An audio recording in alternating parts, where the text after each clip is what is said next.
Another disappointing loss. That's clear.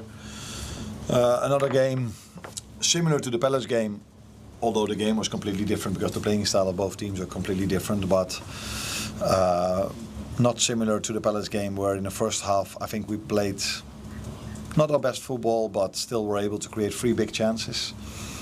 They've only had 1 and they've immediately scored it, which was completely different to the Palace game, where Palace created a lot of chances in the first half.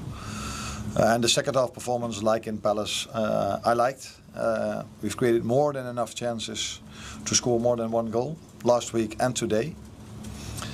And when we did, I think there was a period of the game where I felt now we're going to win it. We came a lot of times very close with chances, but also with moments where we had a 4 versus 3 in our favor, not outplaying it well enough in the last pass, but and in the last 10 minutes it was an end-to-end game.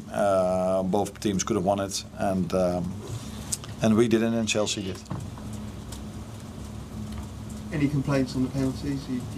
You and your the penalty appeals. I think there was the Szoboszlai one.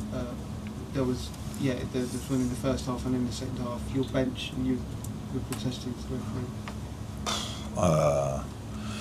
I think you mean in the second. The Reece James. The second half when Alex tried to go for the ball and he felt an arm in his head. Yeah, unfortunately we don't play Champions League because this week in the Champions League there was a penalty. But we play Premier League and there are different standards, so we can't complain about that. It's I haven't seen it back, by the way, but if the ref and the VR says it's allowed, then it's allowed. So, you always feel a bit. Frustrated, maybe that's the right word, if you've conceded a penalty like this during the week, but that's not fair because that's 2 different competitions. Hi Arne, is it fair to say you're still searching for balance? It seems to be like you're creating chances, but there's maybe gaps in midfield, and Chelsea can play through you at times. Is there still maybe gaps that are emerging because the players don't have connections or new ones? Yeah, but I think if you play the style we play, so a high press, and the style Chelsea plays, a high press, it would be a complete surprise if both teams, with the quality that both teams have, that they never play through your press. So that would be unrealistic. So you go here to Stamford Bridge with them having 8 injuries. So you're like, this can be positive. Then probably they don't have the options from the bench, but they did still have a few good options from the bench to impact the game. So it would be unrealistic to expect that if you play Chelsea that want to play out from the back, that they never play through your press, as we played through their press as well.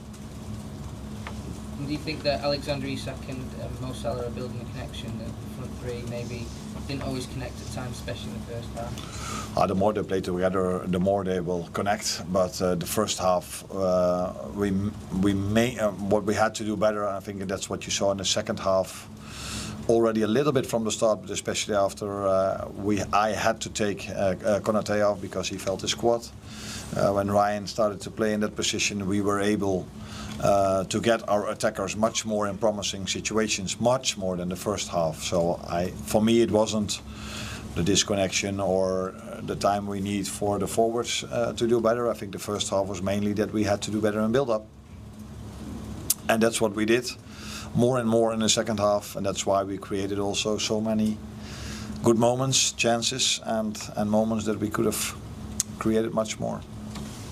Arne, obviously when you lose there'll be much more focus on all the changes in the summer, the new attackers, but I mean, how close do you have this team to what you wanted, to your ideal image of it?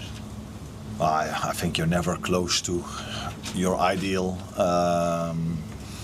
You have to work really hard to reach a certain level, and then it's very hard in football because you also play against very good teams to keep that level in going, and what I mean with that is consistency. So, but it's clear that we had our changes in the summer.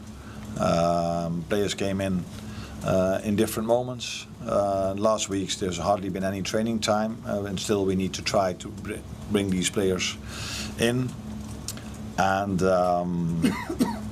if the result would have been better today with a draw or a win, which was both possible. I don't say we deserved it. A draw we definitely deserved, but then we would have had a great start to the season if you take into account everything that what happened in the summer in Liverpool.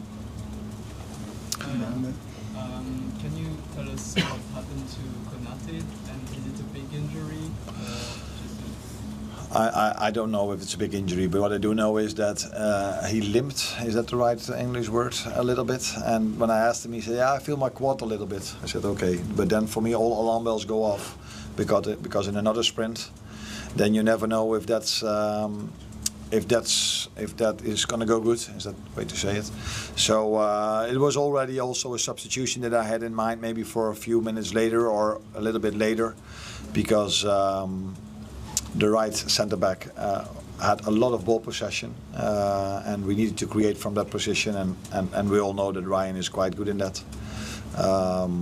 So yeah, it might be okay that he went off early enough, but it was clear that I had to take him off because he was limping. One here, then last one here. Hi Arne. Talking about your defense, Konate and Van Dijk obviously have been playing very much in these games against him. Konate has been injured now. How do you think you can rotate more the centre backs? How you can do this? That's not so easy to put someone else in. That's the way to rotate. But yeah, if I rotate against Galatasaray, people complain that I rotate. So yeah, it is a risk of playing. We were just talking about Konate. He's playing 3 games now in 7 or 8 days with 4.5 hour flight up and down. So yeah, that's true. But yeah, that is the balance you need to find.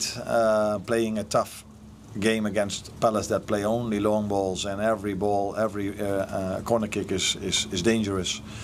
So you need long and strong defenders. And I think if you play Chelsea away, you also need 2 centre backs. But when we were 0-0 down, I took the risk, if you want to call it like this, to play with a midfielder as a centre back.